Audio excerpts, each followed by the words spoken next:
Okay po. Alright, so it's a Saturday, rainy Saturday evening right now. Welcome sa interview segment ng Sports Corner PH. And for tonight, kapiling po natin ang three-time Philippine Badminton Open Women's Singles Champion. Currently, sabihin natin, the queen ng Philippine Badminton sa ngayon. Miss Mika de Guzman, it's nice to see you again. This time, mas mahabang adal naman na ito kasi na-interview kita after yung awarding natin. Pero bumati ka muna sa ating mga viewers ng Sports Corner. Hello po, viewers ng Sports Corner. Thank you po for inviting me to guest po sa show po ninyo. Alright, so thank you so much, Mika. And I know, alam ko napagod ka. Marami kang mga celebrations na inyong pinuntahan. Marami ka pa mga media engagements na inyong inattendan sa iba't ibang mga networks at of course yung mga digital platforms.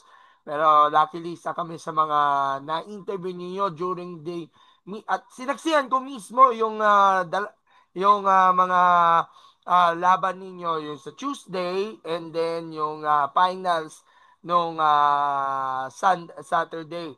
So, una sa lahat, Mika, kamusta ang feeling hanggang ngayon? Nasisingin mo ba sa iyo dahil napanatili nyo ba yung titulo ng pagiging top women's singles player ng ating bansa ngayon? Siyempre po, super super happy pa din po ako na na-defend ko po yung title ko po nung PBO. Siyempre, I know na hindi po yan madaling gawin. Ni kahit sino po, alam ko pong paghihirapan po talaga nila para ma-defend yung title. Kaya sobrang happy po ako na na-defend ko po yung crown once again this year. And since na-emerge ka ng pagiging three-peat titleist, ika nga, nasasagi ba sa isip ninyo na by next year, tatanggay mo na naman ulit na madepensa yung titulo at we're hoping na magtuloy-tuloy pa rin yung pag-dominate ninyo dyan sa badminton court. Siyempre po, we're still hoping to defend the crown next year and to many more years hanggat nagba-badminton pa po ako. Okay, let's look back nga muna doon sa preparations muna para sa Philippine Badminton Open kasi you've been busy right now sa training for, of course, the national team. Kasi alam ko, you still, by the way, you still are playing here nga pala sa Ateneo. May playing year pa po ako pero I'm still not sure if lalaro pa po ako. Okay, thank you for the clarification. But kahit pa paano, even though nag-graduate na si Mika from the Ateneo, nag-iisip pa muna siya kung ano ang next plans niya kasi meron pang isa pang taon sa Ateneo na maaaring gamitin naman for the next season, yung season 88. But ang focus at priority ninyo is yung national team and sa Yes po. sa ating PNBO, yan yung pagkakataon na rin, hindi lang yung mga national players natin, pati yung iba pa mga, sabihin natin, mga grassroots, mga elite players na, of course, may try nila ang kanilang best of the best abilities nila para dito sa competition. Sa dami pa naman ng mga nakaharap ninyo from different levels, whether sa grassroots hanggang doon sa collegiate, hanggang sa elite, naasiyan ka ba dahil dumarami na ang bilang ng mga women's players na yon sa ating na nag-apply nga doon sa PNBO? Yes po, super natuwa po kami na ang dami na pong sumali this year kasi parang last year, round of 32 lang. This year, nag-round 64 kaya round of 128 pala kaya we're super happy na finally ang dami na ulit sumasali ng badminton. And sa preparations wise, kampante ka ba na of course madedepensan mo ulit yung 3P title not knowing na mas marami nga mga makakaharap ninyo in different levels of play. Tapos yung mga sabihin natin mga pamilya na mga nakakalaban ninyo sa iba't ibang mga sa iba't ibang mga age levels ang nakaharap ninyo doon sa women's singles events. Preparation wise, siguro prepared ka para dito sa, o ready ka para dito sa inyong pagsabak na during yung training ninyo for the particular tournament? Sa akin po, I know every year iba-iba po yung challenges. Alam ko lahat ng women's singles gustong mag-champion. Siyempre, yun naman po talaga yung dream ng madaming tao, mag-champion sa isang event. Kaya, this year, really had to keep my focus in every game. I had to take one game at a time kasi alam ko talagang mabigat yung game in every year po. Kaya, need ko po talaga mag-prepare physically and mentally po. Miss Mika, could you walk us back nga doon sa manangyayari before yung finals mismo? And in one familiar na nakaharap nyo is yung quarterfinals matchup against sa sasabihin natin mentor, an inspiration, dati yung kasama sa Ateneo si Coach, which is now a badminton coach right now, si Coach Bianca Carlos Dalisay doon sa quarterfinals. Could you summarize niya yung mga nangyari na muli ninyo nakaharap ninyo yung isa sa mga na-inspire ninyo para at least maituloy ninyo ang inyong success niya sa badminton? Ito si Coach Bianca. Nakatapat ko po siya ng round of 16 nung Philippine National Badminton Open. And syempre po, ang message ko po sa young athletes is to always dream big. Syempre, you have to, kailangan mong pagkatiwalaan sarili mo na kaya mong gawin lahat ng pinapangarap mo kung kakayanin mo, ay kung gugustuhin mo talaga, maaabot mo lahat ng dreams mo. And of course, noong sabihin natin from the first round up until semifinals, could you give us your assessment nga sa mga nangyari nga doon hanggang sa makarating na finals, which is separate na muna at pag-uusapan natin to in a few moments. Yung ating eliminations up until the semis muna. Assessment and Um, observations. Siyempre po, I always look at every game ng talagang one game at a time. Hindi ko po titignan kung sino agad yung next kong kalaban hanggat di pa po ako nananalo sa game na yun. So, kailangan ko po muna mag-focus on one game, tsaka na po yung next game. Kaya feeling ko yun po talaga yung nakatulong sa akin to keep my focus talaga sa game ko po ng 100% kasi wala akong iniisip ng iba eh. Iniisip ko lang po kung paano ako mananalo sa game na to. Paano ko mabibigay yung best ko sa game na to and paano ko i-handle yung pressure po. And speaking of pressure, ay kahit sabihin natin nakatulong na malaki yung crowd sa of course pag sabihin natin pag boost ng moral, boost ng spirits ninyo in every game na hanggang ngayon nararamdaman nyo pa rin yung bigat, yung pressure sa balikat ninyo. Lalo na ang goal ninyo is to defend the title nga ng women's singles. Eto parati ko din po 'to sinasabi in every interview that I take pressure as a privilege because not everyone can handle pressure, not everyone has the pressure. Kaya po tinitake ko yun as an opportunity to grow and to learn from every mistake that I have, to improve and to of course na to stay on top and to be at my highest level po. Okay, so balikan natin yung finals mismo and I will show you nga yung kuha namin. Andun po ko at of course ang photographer namin na si Francis Luan. Thank you nga pala kay Francis for giving us a great photos nga during the event. Yung nasend ko sa iyo ng mga pictures Yes na po. during the event. Itong si Kuya Francis sa aming chief photographer. Pero ito naman yung kuha namin during the finals. Ito yung parang last set, sabihin natin last points nito before yung nakuha ninyo yung championship. Pakita ko lang sa iyo. Could you visualize nga yung mga nangyari nga during the event niya po? Syempre sa game po na 'to, I was down by 3 points. 15-18 po ako niyan, eh. Lead siya ng 18, ako 15. Pero hindi ko po dinagdagan ng pressure sarili ko. I didn't think about the score. I really had to focus on putting my shots in and hindi po ako nagmamadali sa game.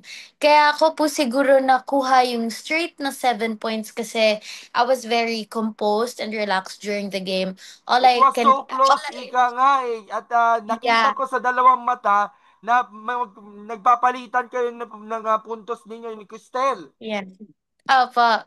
Kaya ayun po, ang mindset ko lang po talaga sa game na yan is ipasok ko lang muna lahat ng shot. Siyempre may hangin po sa court eh. So I have to adjust tapos may dagdag pressure pa. Kaya I was very very happy nung diniretso ko po talaga yung 15-21 po na points. Kaya po ako napaluhod kasi finally lahat ng sacrifices were finally paid off po.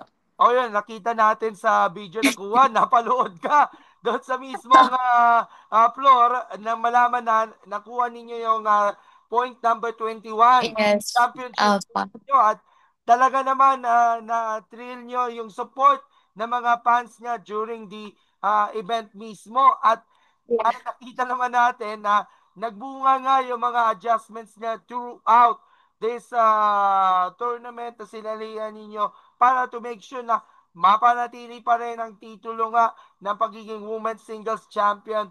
Ano masasabi nyo? Dahil, of course, yung mga adjustments ninyo from the style of play at yung techniques, tumalab para sa'yo. Syempre super happy po ako na finally yung mga tinraining po namin sa Korea, yung mga learnings ko po doon, nakita ko po na nag-grow po talaga kami lahat doon. Not just me, but the whole team. Kaya I'm very, very thankful for Boss MVP for supporting the national team and for letting us train abroad po for the Philippine Badminton Open. Speaking of the Philippine national team, lahat yata ng mga members ng national team nanalo. Sa isahin ko na ikaw, si Jello Albo sa men's singles, si Monchi, yung partner nyo, at of course si July sa men's doubles, si Leia, at saka si Nicole sa mixed women's doubles, Yes. at of course si Ira, at saka si July, no? Opo. July yung sa mixed doubles, all coming from the national team itself. At pakita ko ulit sa iyo yung video namin noong nag-awarding ka mismo sa event na ito. Okay, yan yung inabutan ka ni PSC Chairman Yes, Pato Chairman. Gregorio. Ayun, umakyat ka na sa stage, not knowing nga, sobrang ngiti-ngiti mo at pumalakpak nga doon sa mismong event, no? Ayan nga si Chairman Pato Gregorio nga. Ano yung reaction ninyo na naabot ninyo yung ating tropeo nga dito?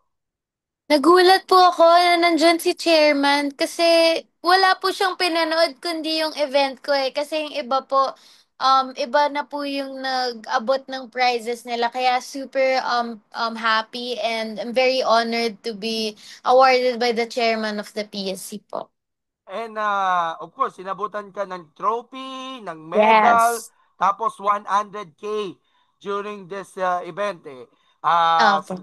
Of course, nakakatulong na malaki para at least ma-maintain nga yung moral boost para at least preparado ka sa mga competitions niyo. So, kanino ka umuugot ng lakas at inspirasyon kung bakit ka nakuha ninyo yung titulo ninyo? Siyempre po sa family ko at kay Monchi po, sa kanila po talaga ako humuhugot ng lakas kasi I know the support and the love that they have given me. Kaya sobrang sarap po maglaro sa tournament kasi grabe yung pagmamahal at yung support na binibigay po ng family ko po and ni Monchi sa akin. Especially yung moral support niya ni Monchi na kahit Yes. meron siyang event na lalaukan, which is yung men's doubles event, Yeah. nakasupport pa rin siya sa Support inyo. pa din po siya, opo. Kahit na nakasama tayo doon sa last Tuesday or before nga itong finals na yon, always na sumusuport niya whether sa Yes. training, whether sa mga games, and even sa mga strength and conditioning, yung nagkakasama kayo ni Mochi. Opo. How do you describe nga na yung partner mo ay kapwa mo rin, a badminton player, kapwa mo rin training partner mo rin? Siyempre, super happy and thankful ako sa kanya. And we're very happy and privileged na not everyone po kasi sa Pilipinas nakaka-achieve ng ganun as a couple. Kaya I'm very happy that we won the gold medal.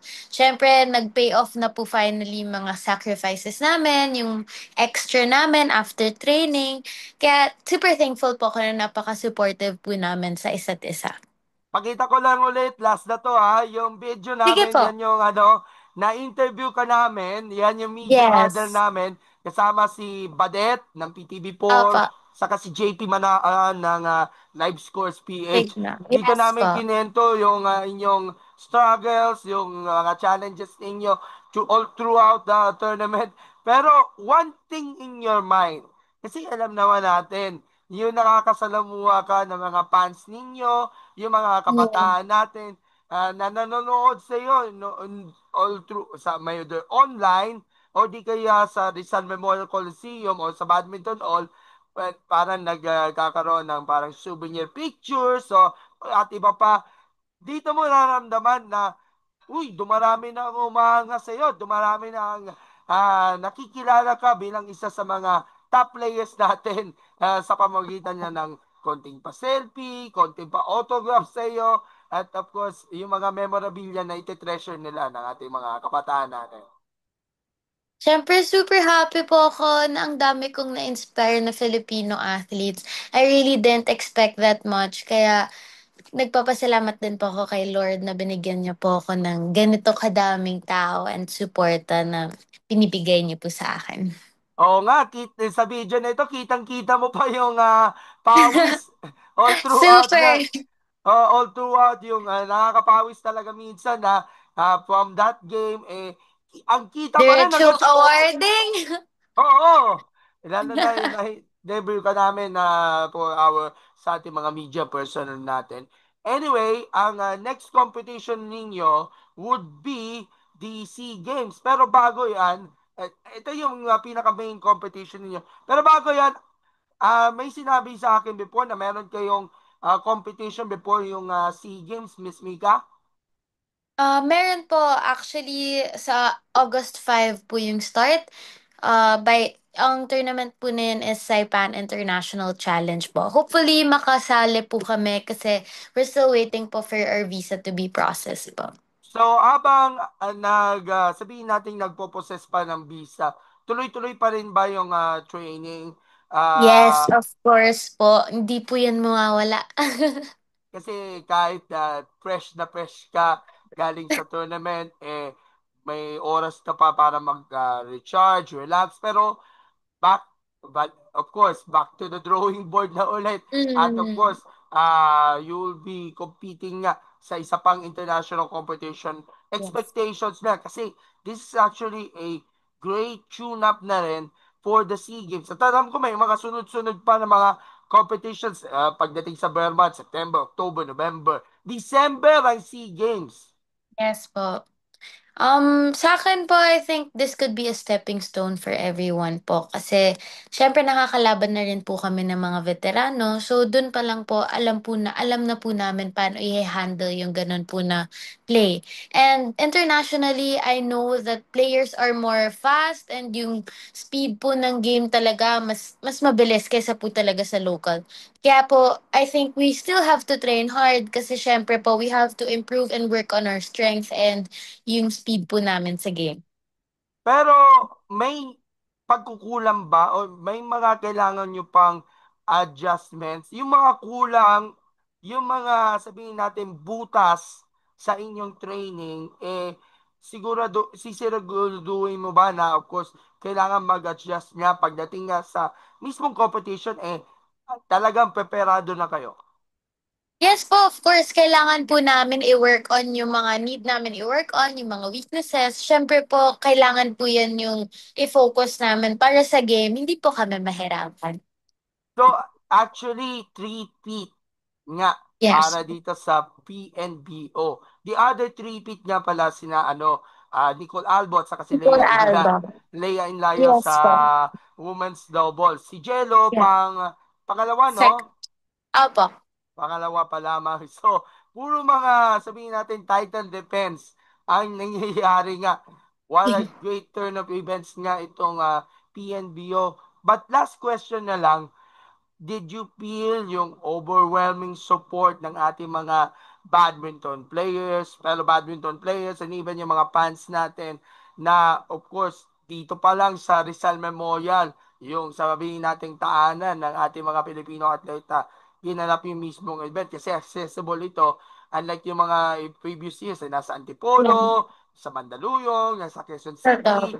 Pero ngayon, sa Rizal Memorial niya, at whether it is on online o di kaya doon sa Rizal Memorial, jam-pack ang mismong laro. And even I saw GAP President Cynthia Cayon also watch Ay, the games. Yung yes po. presidente ng gymnastics. Gymnastics, yes Oo. po. At iba Yeah. pa mga sports officials like nabagit natin, Chairman Patogoy Goyo, na siguro sabihin natin may potential ng badminton na makamedal sa SEA Games. Ano masasabi nyo sa suporta natin mga Pinoy? Yan nga po, sabi ko po kanina, nakakataba ng puso na super dami po nagsusupport sa amin at super dami na nagmamahal. Kaya super sarap maglaro ng badminton sa tournament kasi ang daming nagsusuporta sa'yo. Kaya we're very, very thankful for all the supporters and of course sa head PSC and kay Boss MVP po.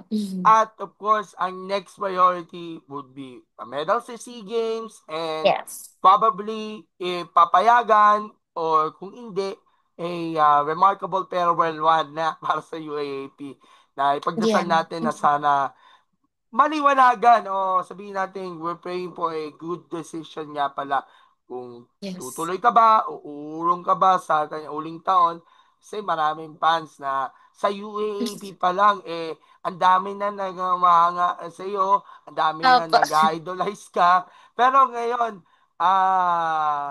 given this opportunity nga na of course to give back na rin sa mga Pinoy badminton players um kahit papaano, marami pa mga kabataan na nag-engage niya na mag-badminton. It's because of your exploits of si ikaw, si Monchi, si Angelo, and the rest of the players. Siguro, advice nyo na lang sa ating mga kabataan natin na nanonood sa atin. For me is to always dream big po talaga. Kakayanin mo yan parate. And tiwala lang sa sarili mo na kaya mong abutin lahat ng pangarap mo sa buhay. Like what Coach Nelson have always told me is to dream your dream and do your best. Never doubt, never rest until that dream is yours. And last question before we end. Urong muna tayo sa badminton. Because you finish with a degree sa Ateneo. By the way, anong course niyo ulit?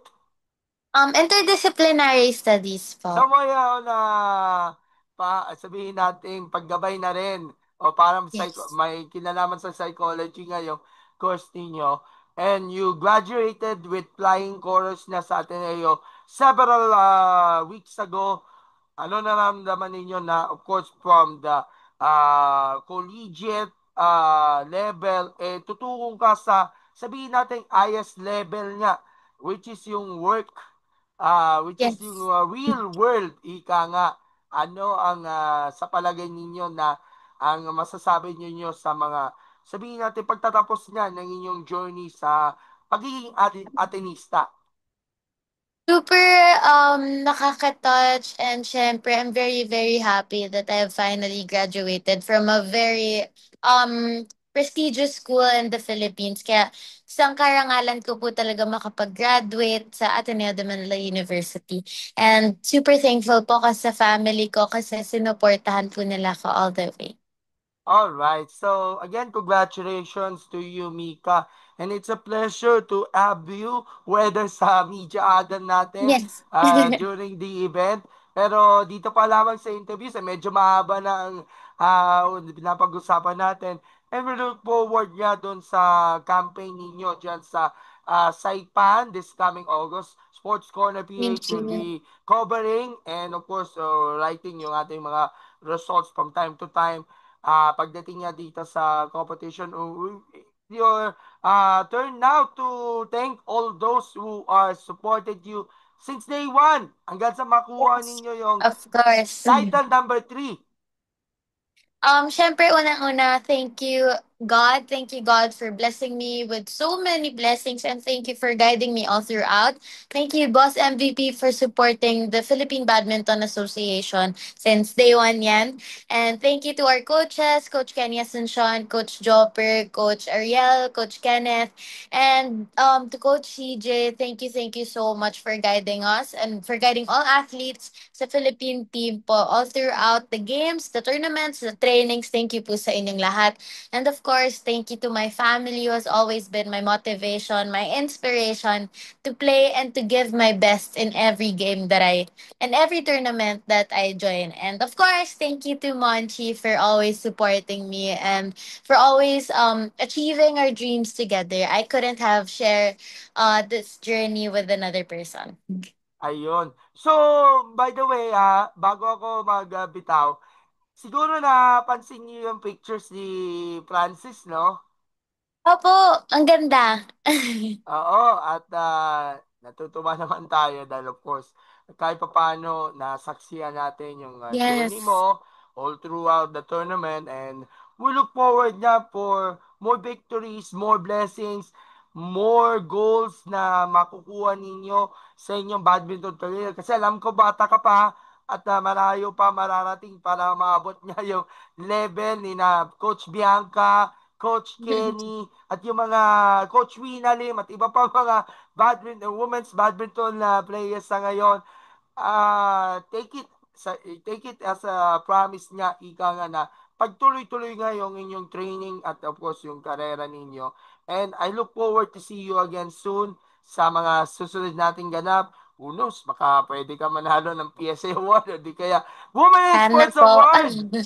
Women in Sports na nagkasama tayo before sa Women in Sports no, Yes, opo, opo. na-interview kita during this PSC Women in Sports Awards and Yes po. again, magkita tayo soon and but for now, congratulations muna on your Thank you successful po. title defense and we'll see you soon. Pero bago yan, number one sa picture.